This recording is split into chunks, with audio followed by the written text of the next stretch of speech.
And now, for the introduction of our guest speaker, I couldn't think of a better qualified past Grand Master than Most Worshipful Brother Eric W. Nanscoville, who will introduce our guest speaker. Most Worshipful the Grand Master, officers and members of Grand Lodge, distinguished guests and brethren. It is my privilege tonight to introduce to you our guest speaker at this great Masonic banquet at the 132nd Annual Communication of Grand Lodge, Brother the Honorable John Ross Matheson. We have been blessed over the years, with rare exception, in having exceptionally fine and unusually distinguished speakers. This year we are privileged indeed to hear from this outstanding citizen and great Mason.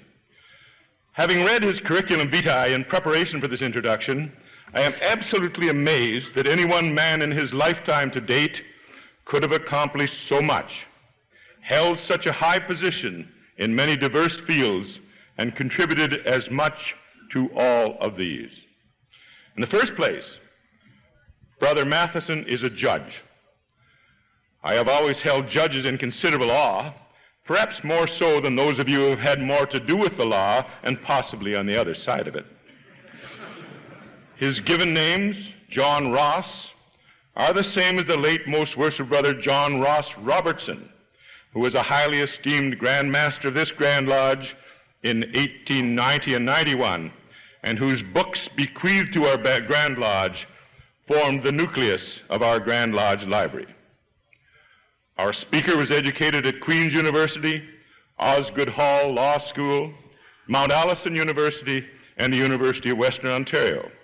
He was called to the Bar of Ontario in 1948, created QC in 1967, and is now a judge of District Court of Ontario, sitting in Perth, Ontario. In the military, he holds the rank of colonel and served overseas during World War II with the Royal Canadian Horse Artillery. Our speaker was elected to the House of Commons in 1961 and re-elected in 1962, 1963, and 1965. He served as chairman of Commons Standing Committee on External Affairs in 1963 to 1965 and was parliamentary secretary to the Prime Minister from 1966 to 68. As an author, Brother Matheson wrote Canada's Flag, A Search for a Country, and was the prime mover during the flag debate which led to our present Canadian flag. He was also responsible for the research which led to the institution of the prestigious Order of Ontario. In craft masonry, our distinguished speaker was initiated into Queen's Lodge number 578 at Kingston in 1948. He was passed and raised in lodges in England. He was an active member of Sussex Lodge number 5 in Brockville and is currently a life member of Queen's number 578 in Kingston, True Britain's 16 at Perth, and Heritage number 730 at Cambridge. It is interesting to note that he was a founding member of the French-speaking Loge-Lorraine in Aylmer, province of Quebec. In the Scottish Rite, he was coroneted 33rd degree honorary Inspector General in 1978 and has been a member of the Royal Order of Scotland since 1960.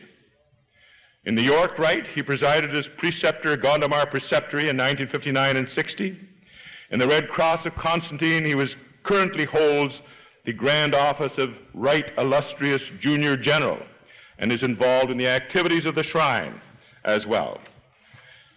If I were to tell you of all the activities of our learned speaker, all of his accomplishments, all of the high offices held by him, and the honors deservedly bestowed on him, I would have to preempt all of our speaker's time and more. This would be unpardonable and might even lead to a stiff sentence by Judge Matheson.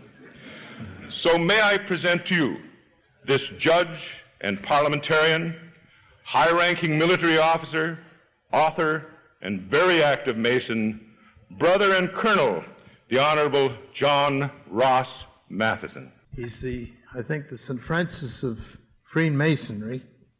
Remember, Francis of Assisi was no respecter of persons, and he spoke to Brother Sky and Brother Wind and Brother Moon.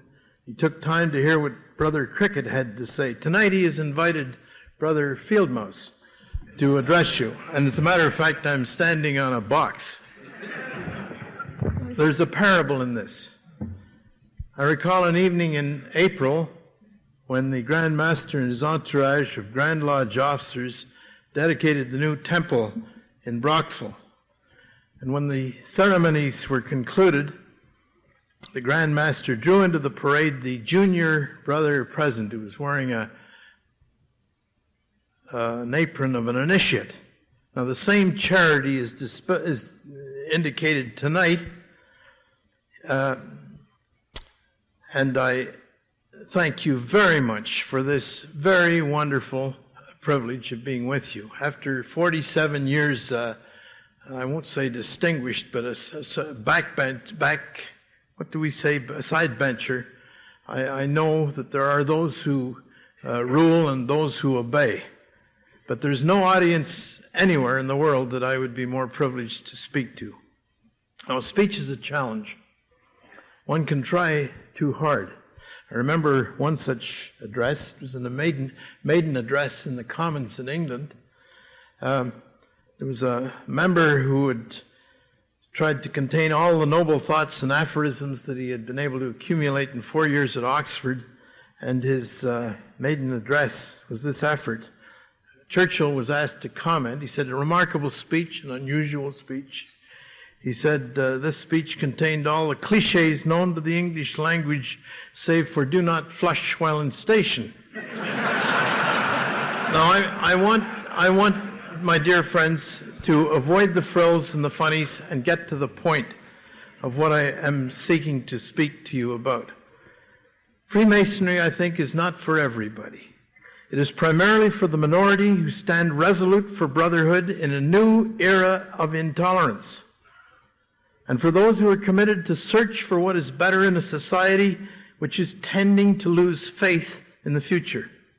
And it's wrong for us to suppose that just because we have a common supreme being or creator, and therefore all humans are kinsmen, that all men are suitable candidates for the science.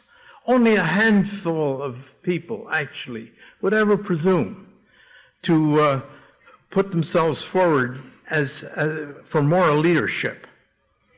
Not many people really thirst to study ethics, and particularly under perhaps lay leadership.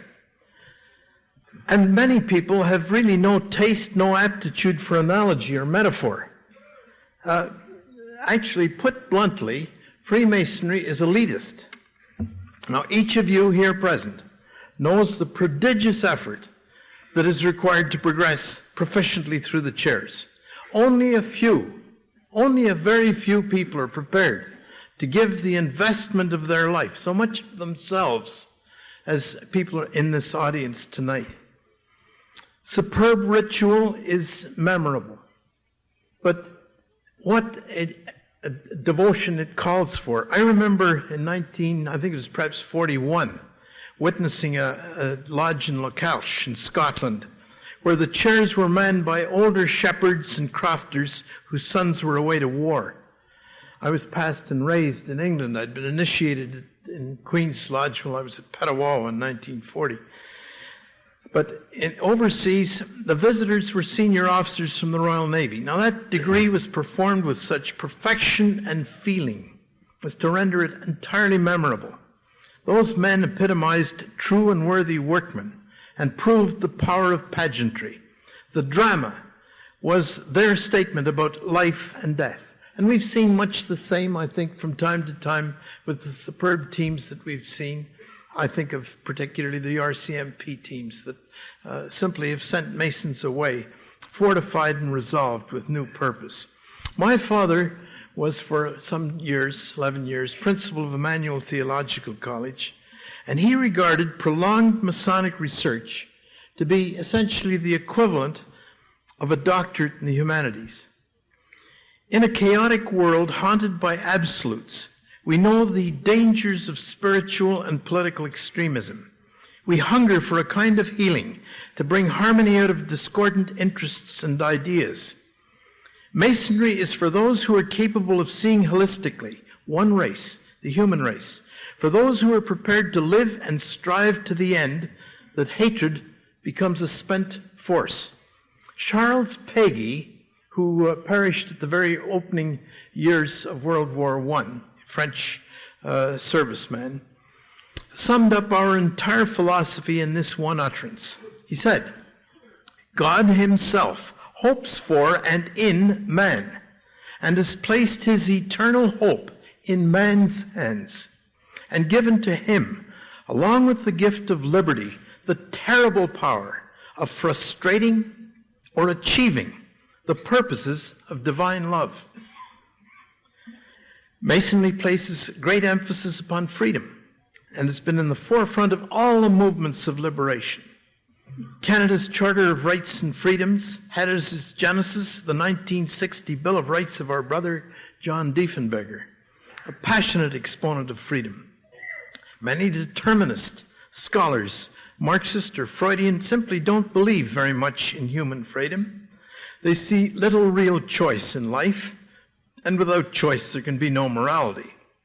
On the other hand, the Mason acknowledges that both freedom and morality do exist. Man has responsibility for his own destiny. With his precious freedoms, now legally guaranteed, he has duties.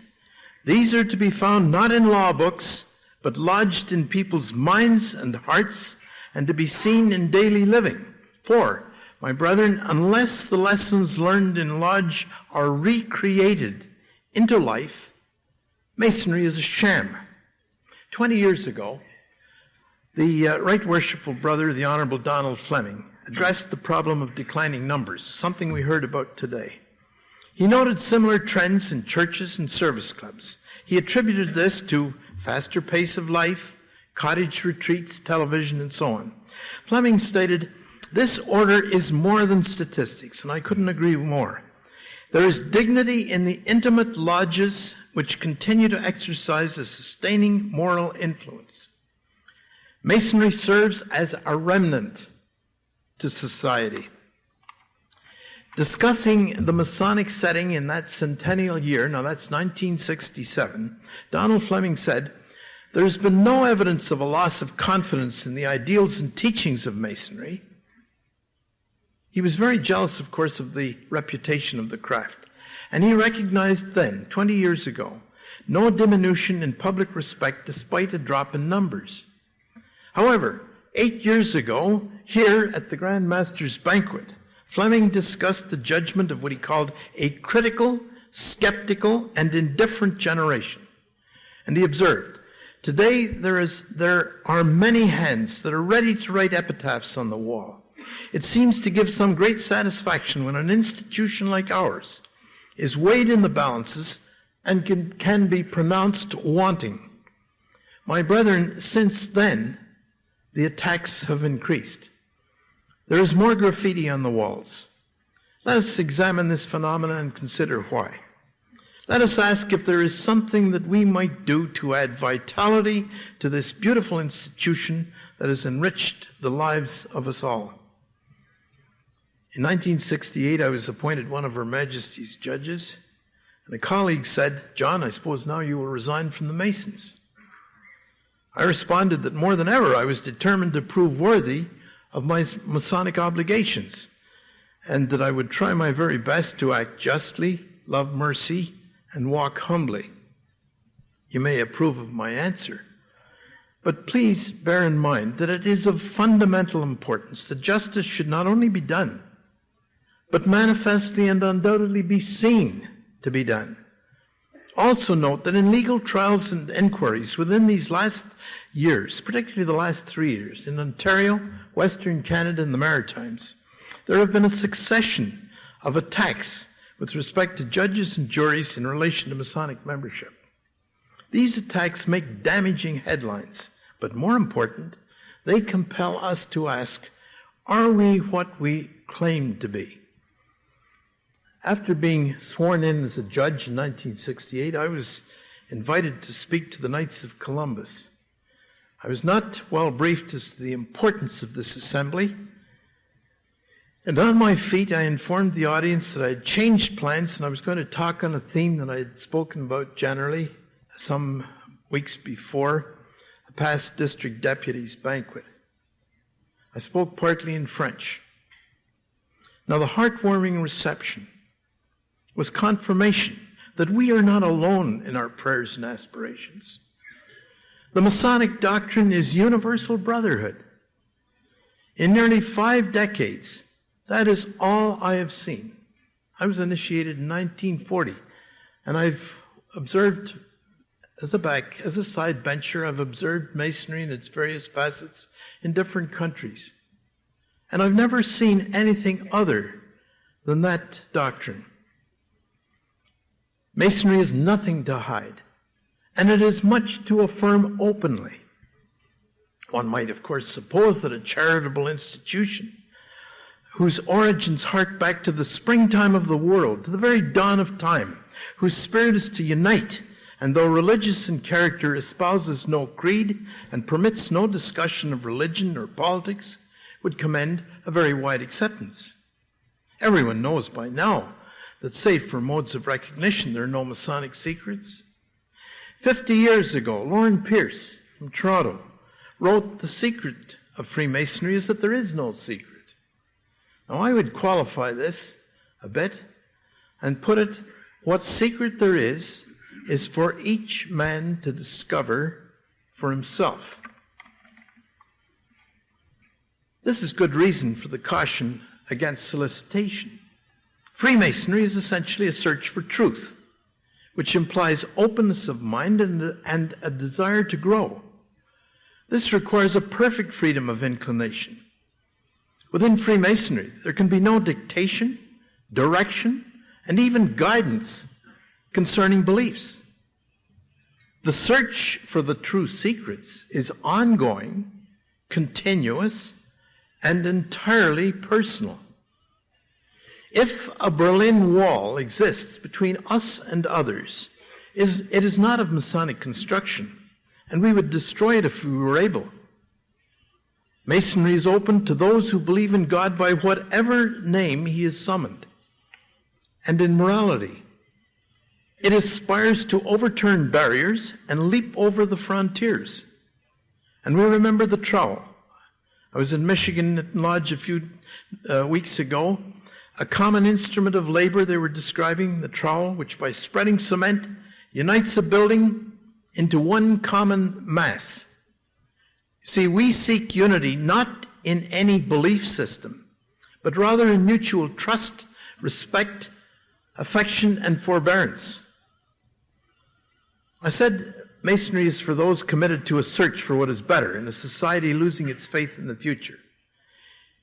In 1969, one of the greatest Canadians that I know, Northrop Frye, declared, quote, "A century ago, one of the most solidly rooted assumptions in our culture was the sense of continuity in time. History revealed an increasing purpose in its passing. Consistency of action throughout life was what gave dignity to man and a real significance to his virtues, or even his vices." This belief in teleology, the time revealed a design and a meaning as it continued, had been built into our religion and philosophy from ancient times. This teleological sense is disappearing.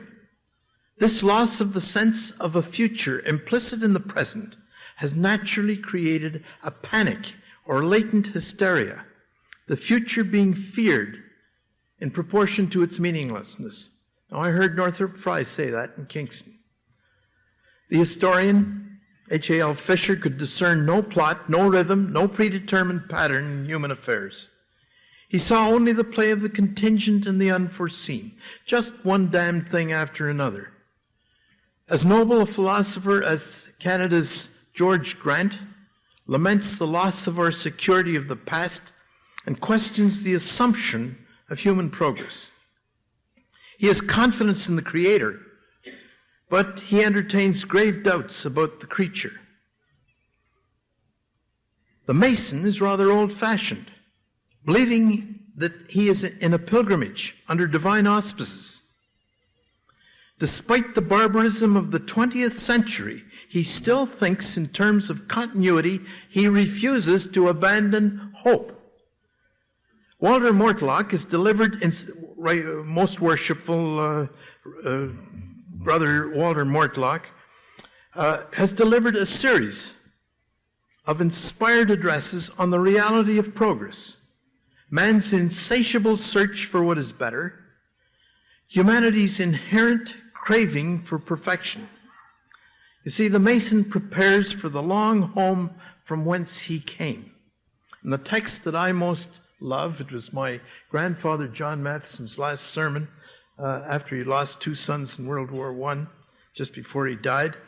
He spoke on, "For here have we no continuing city, but we seek one to come."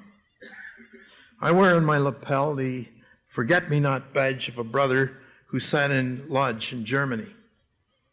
Adolf Hitler, whose mission was to cleanse the world from the despicable Jew-Freemason embrace, is dead.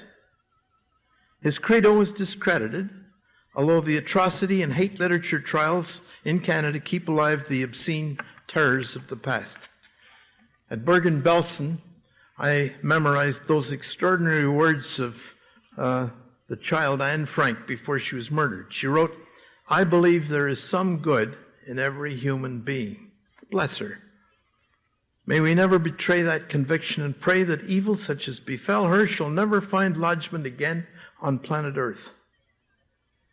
We live in a climate of widely polarized opinions. Every community has produced, it seems, its individual dogmas. Because of its liberality, Freemasonry is attacked today not only by the extreme right and left, but vigorously by some devout persons who cling for security and refuge to the precise words of a creed, ideology, or a portion of Scripture. And these righteous people distrust persons who seek new meanings behind the metaphor. Thinking they drink the pure milk of the Word, they find inquiry or interchange repugnant and threatening. Are they not the true believers? They abhor the thought of being yoked with the unwashed, and they ask, wherefore should light have communion with darkness? Let me remind you of some of the language of Mein Kampf that we read in the 30s. Hitler wrote, "The greatness of any active organization lies in the religious fanaticism and intolerance in which it attacks all others, being fanatically convinced that it alone is right." Hitler continued, "The greatness of Christendom lay not in any attempts to reconcile itself with the philosophic opinions of the ancients, but in unrelenting and fanatical proclamations in defense of its own doctrines." End of quote. Now this extremism, so completely contrary to what I understand being the spirit of Jesus, with its shrill ring of desperation, ushered in the most systematic and barbaric assault upon human dignity that the world has known. At Treblinka, when the Polish people understood what was happening, they were appalled, and they commented that since the world began, no one had murdered so many people. Fortunately, my brethren, faith need not be undergirded by fanaticism. Minds like Leconte de Nouilly, with focus upon universal thought, or Pierre Teilhard de Chardin, urging us to go on seeking because the world will explode if it does not learn to love, or Hans Kung, who would have all men share their precious partial insight respecting God. These spiritual pilgrims prove that there is a far better way of freedom and openness and sharing, the Masonic way. Is this not what the prayer meant, that they may be one? Dr. Kung writes, not only Muslims in Allah, but also Hindus in Brahma, Buddhists in the Absolute, Chinese in heaven or in the Tao, are seeking one and the same absolutely first, absolutely last reality, which for Jews and Christians is the one true God. It is through symbols, metaphor, and allegory the truth is best communicated. The most eloquent symbol is human life. Masons appropriate shamelessly those that they admire into their fraternity. Solomon, Zerubbabel, Noah, Constantine, Robert the Bruce. The roster is long. You could go on all night. I would not be astonished if the names of Blaise Pascal, Mahatma Gandhi, Dag Hammarskjöld, Martin Luther King, Jean Vanier, Dr. Jonas Salk, and John the 23rd were included in some future list. Now, the most worshipful Grand Master invited me to be a bit challenging. So I inquire, does this Masonic generation, our Masonic generation, have anything really worthwhile to declare? I think after today's session, Grand Lodge, that I'm very positive in what the answer is. Or is it content simply to live off the nourishment of the past?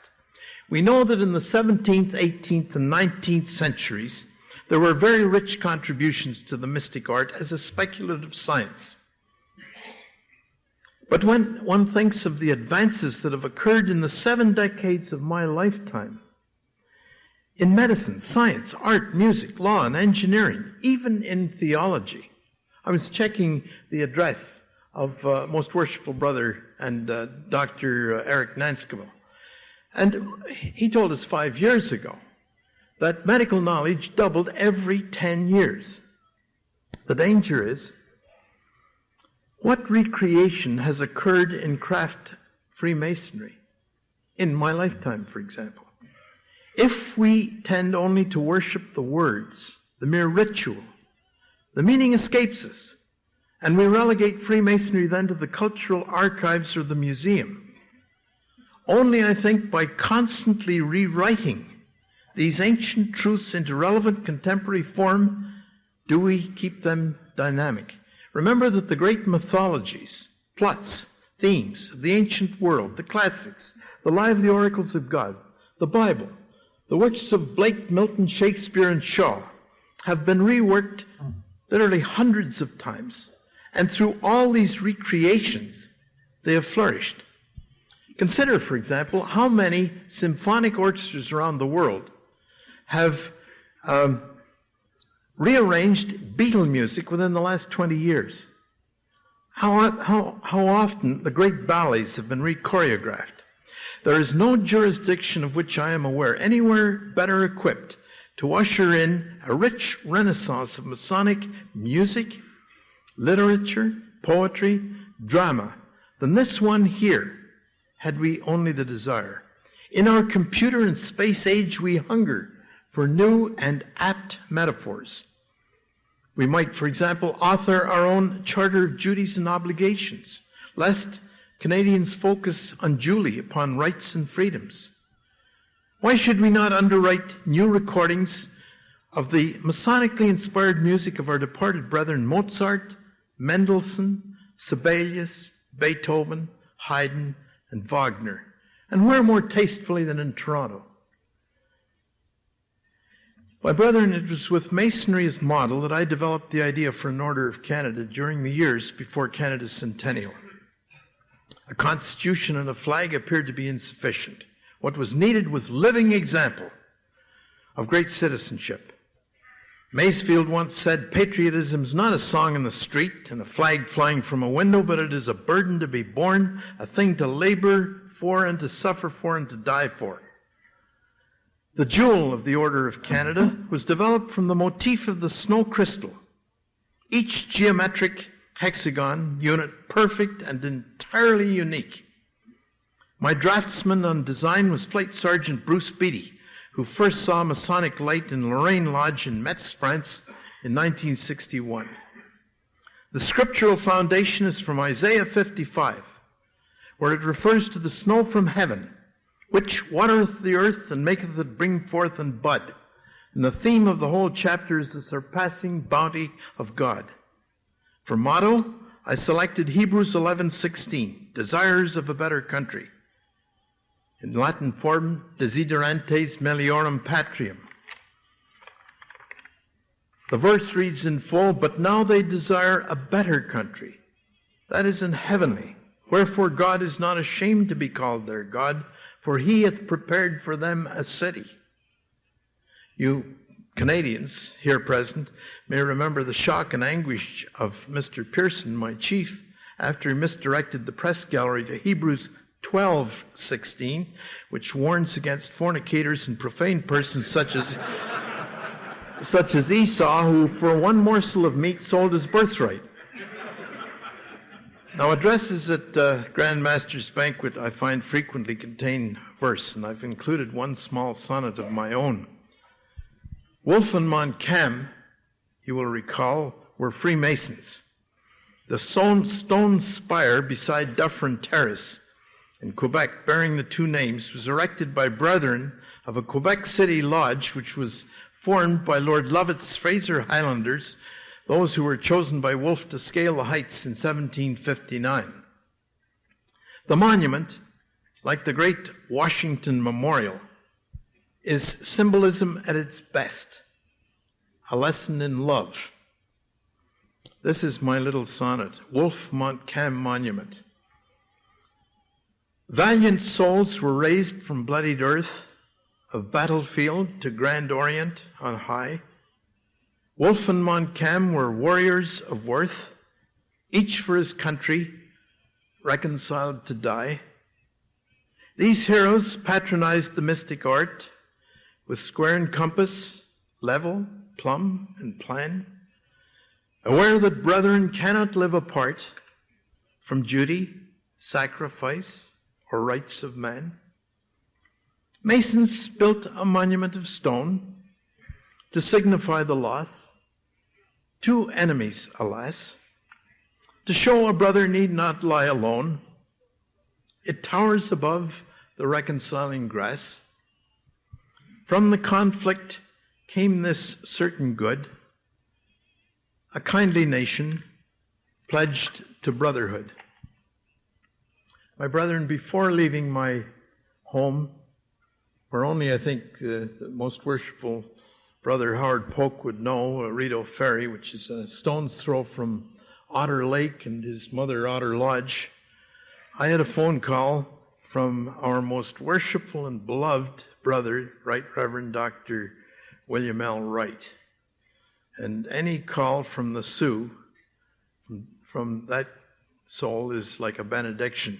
He was thinking of me and my responsibilities with you tonight. And he's with us here tonight. What would that dear man wish me to say in conclusion? Gentlemen, you are the statesmen of the craft, the leaders in this room of more than 1 million Masons. The Grand Geometrician hopes for and in men, and in your good selves, to achieve the purposes of his divine love. What a tall order. What a reason for living. Despite the overwhelming and cruel setbacks of this century, let us think of this fragile earth as our common home and its inhabitants as our family. Let us endeavor to prove in our time that faith is stronger than doubt and love greater than hate. I thank you. Most worshipful the Grand Master, Brother Colonel the Honorable John Ross Matheson, distinguished head table guests, my brethren. It's a rare privilege and an honor to provide an expression of sincere gratitude and to tender well-deserved commendations to a very interesting, knowledgeable, talented, and distinguished Mason, our guest speaker this evening. Brother Matheson, you portray a man who practices universality in your philosophy and your teachings, and you've instilled within us good feelings of those tenets. You portray a man of great personal courage. Your past accomplishments reflect your determination and your resourcefulness. You reveal the sterling qualities of a true and patriotic statesman. We thank you for your lifetime efforts in acquiring our beloved flag, a symbol of our unity. much the same as the trowel in masonry. Your address provides us with a minuscule insight to your love of history and the pleasure reading from your great authors. You whet our appetite by paraphrasing a few of their greatest quotations.